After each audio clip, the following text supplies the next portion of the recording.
చెప్పండి మీరు, చాలా ఎక్కువ టైం ఇచ్చాను నేను. రైట్ రైట్ రామ్మోహన్ గారు, రామ్మోహన్ గారు.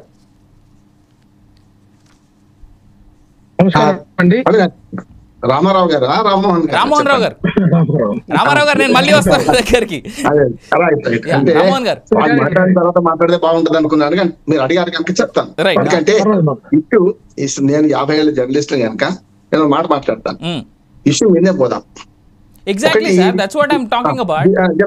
చెప్తాను. చౌదరి గారి పాయింట్ కూడా నేను పట్టుకున్నాను, అది కూడా చెప్తాను. నేను ఏమంటున్నానంటే డిప్యూటీ సీఎం అనే పదవి రాజ్యాంగబద్ధంగా ఎక్కడ లేదు. నెంబర్ 1 లేని దానికోసం కొట్లాడుతున్నాం. నెంబర్ 1 డిప్యూటీ ప్రైమ్ మినిస్టర్ పదవి లేదు, డిప్యూటీ చీఫ్ మినిస్టర్ పదవి రాజ్యాంగబద్ధంగా ఎక్కడా లేదు. కేవలం మనం పేరు కోసం పెట్టుకుంటున్నాం. ఒక దేశం చూడండి, మీరు మంత్రి గారి సమావేశం చూడండి అవినాష్ గారు, ఏం జరుగుతుంది? చంద్రబాబు నాయుడు ఒకటే కూర్చుంటారు, ఇటు పక్కన మన చీఫ్ సెక్రటరీ తర్వాతనే పవన్ కళ్యాణ్ గారు కూర్చుంటారు. మీటింగ్ గమనించండి. అంటే ఏమన్నట్టు అది కేవలం అలంకారమైన పదవి, అలంకార పాత్రమైన పదవి మాత్రమే. కాకపోతే బాధ్యతలు ఉంటాయి, అది గమనించాలి. అదే నేను చెప్తాను. ఒకటి ఏంటంటే, నేను యాజ్ అడ్వకేట్ కూడా చెప్తున్నాను ఏంటంటే 2 విషయాలు చెప్తాను. ఒకటి, ఇప్పుడు పవన్ కళ్యాణ్ గారు 2 పవర్ సెంటర్లు ఉన్నాయనుకుంటే కాదు, కానీ గతంలో ఈ పొత్తు కుదరడానికి కూడా రకరకాల ప్రయత్నాలు.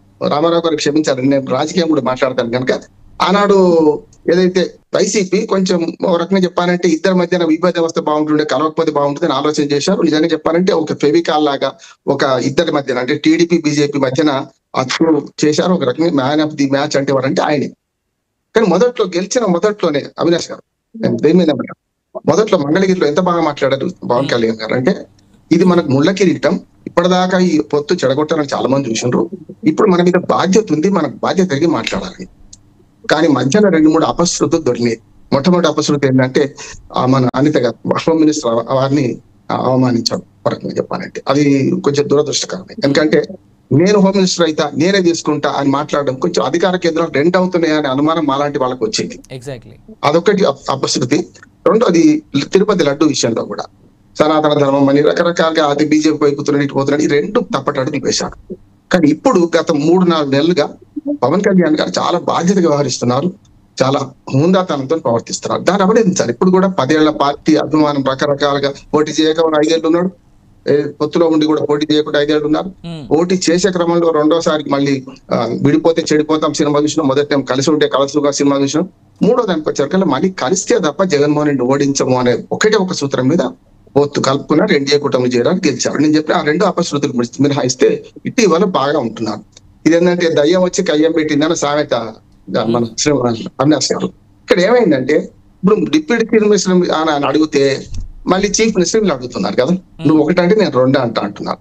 చౌదరి గారు ఇద్దరి గురించి బాగా చెప్పారు. ఒక మాట బాగా నచ్చింది, మొత్తం ఎంతసేపు చెప్పినా కూడా అందులో 2 నిమిషాలు నచ్చినాయి. ఏంటంటే పవన్ కళ్యాణ్ గొప్పతనం పవన్ కళ్యాణ్దే, లోకేష్ గొప్పతనం లోకేష్దే.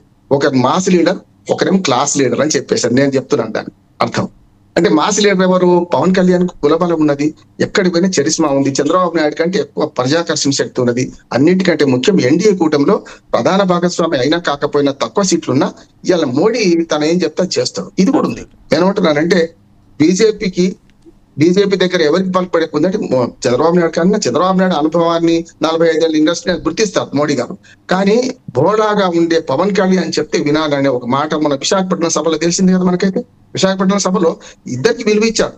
కానీ పవన్ కళ్యాణ్ మొదటి నుంచి ఫస్ట్ తిరుపతి సభలో మన ఏదైతే విభజన తర్వాత మొట్టమొదటి ఎన్నికల సభలో మాట్లాడుతూ 3 నిలబెట్టారు త్రిమూర్తులు. మోడీ, ఇటు పక్కన చంద్రబాబు నాయుడు, అటు పక్క జనసేన పవన్ కళ్యాణ్ గారు. ఆ రెండోసారి మళ్ళీ విడిపోతే ఏమైనా చూసింది కనుక మూడోసారి మొన్నటి 2024 ఎన్నికల్లో మళ్ళీ 3 కలిశారు. మొన్నటి ఆ త్రిమూర్తులు మళ్ళీ మన విశాఖపట్నం సభలో కలిశారు. వాళ్ళు విశాఖపట్నంకి వస్తున్నా ఏమైనా మనకి ఉక్కు కర్మాగారానికి రాయితీ వచ్చినా ఇది ఇద్దరి గొప్పతనం అంటున్నారు. చంద్రబాబు నాయుడు గారు చాణక్యము, అట్లాగే సూటిగా మాట్లాడే పవన్ కళ్యాణ్ మనస్తత్వం. ఇప్పుడు ఏమైతుందంటే ఇందులో కయ్యం వస్తే జనసేన వాళ్ళు కూడా తొందరపడద్దు అంటున్నాడు. ఆయన డిప్యూటీ సీఎం అనగానే మేము సీఎం అడుగుతాం అంటే 21 సీట్లకు సీఎం ఎట్లా వస్తుంది చెప్పండి. నేను ఏమంటున్నా 164లో 21 అది 145 మీరు ఎవరు లేకపోయినా ప్రభుత్వం ఏర్పడుతుంది. ఎంత మహా అయితే 98 సీట్లకు సరిపోతుంది. 275 కదా ఉన్నాయి అయితే కదా మనకు 75 సీట్లకు సరిపోతుంది. అందుకని నేనేమంటున్నానంటే ఇక్కడ ఒక మాట, వీళ్ళు తొందరపడద్దు. ఇప్పటికే చాలా శక్తులు ఎదురు చూస్తున్నాయి. ఎన్డీఏ కూటమి అధికారంలో 7 నెలలు అయింది. 7 నెలల లోపట్టే ఇన్ని చేసుకుంటూ పోతే ఏమైంది అంటే పలసన అవుతారు, ప్రజలు పలసన అవుతారు. చేయాల్సిన పని చాలా ఉన్నాయి. డిప్యూటీ చీఫ్ మినిస్టర్ గా కొన్నిసార్లు ఆయన అతిక్రమించి ప్రవర్తించారు. షీద సిప్ అనొచ్చు, రకరకాల అన్నారు. నేను కాదంటే ఆవేశంతో. కానీ గత 2-3 నెలలుగా చాలా సమయంలో పాటిస్తున్నారు. దాన్ని కార్యకర్తలు చెడగొట్టద్దు అంటున్నారు. రాజు కంటే రాజభక్తి, స్వామి కంటే స్వామి భక్తి చూపెడితే ఎన్డీఏ కూటమికి అనవసరంగా నష్టం అవుతుందని నేను ఎందుకంటే వాళ్ళు మాట్లాడే ముందు ఇది కొంచెం బేస్ తీసుకుందాం అంటారు. 2 నిమిషాలు టైం ఇవ్వండి అవినాష్ గారు. ఎందుకంటే బేస్ లైన్ చెడిపోకుండా ఉండాలి. వెనకటి అందరికి తెలిసిన కథనే 1 నిమిషంలో చెప్పేస్తాను. గాడిద తండ్రి కొడుకుల ఒక కథ ఉన్నది. గాడిద మీద 2 తండ్రి కొడుకులు ఎక్కిపోతున్నారట. పోతుంటే అందరు చూసిన వాళ్ళు ఏమన్నారంటే, బుద్ధి లేదు వీళ్ళకు, గాడిద మీద అంత బరువేస్తారా అన్నారట. అప్పుడు పాపం తండ్రి ఏం చేసిండు, కూర్చొని కొడుకుని దించిండు, కొడుకుని నడిపిస్తున్నాడు. అప్పుడు కొడుకుని ఏమన్నారంటే, చూసినా పసిపిల్లవాడిని నడిపిస్తుండ్రు, తండ్రి ఏమో ముద్దులాడుకుంటున్నాడు అన్నారట. ఇది అంత కాదని ఏం చేసిండంటే, తండ్రి దిగి కొడుకుని ఎక్కించిండు. చూసిన ఆయన ముసలాన్ని నడిపిస్తున్నాడు, ఎట్లా నడిపిస్తున్నాడు చూసినరా, తండ్రి ఏమో కొడుకుని కూర్చొని పెడతారా, కొడుకుని తింటారు. ఈ 3 కాదని 2 తండ్రి కొడుకులు దిగి నడుస్తున్నారట గాడిదని పక్కనే పెట్టుకొని. అప్పుడు ఏమో బుద్ధి లేదు వీళ్ళకు, గాడిద బరువు మోయడానికే గాడిద ఉంది, 2 దిగుతారా బుద్ధి లేదని. నరము లేని నాలుక అంటాం.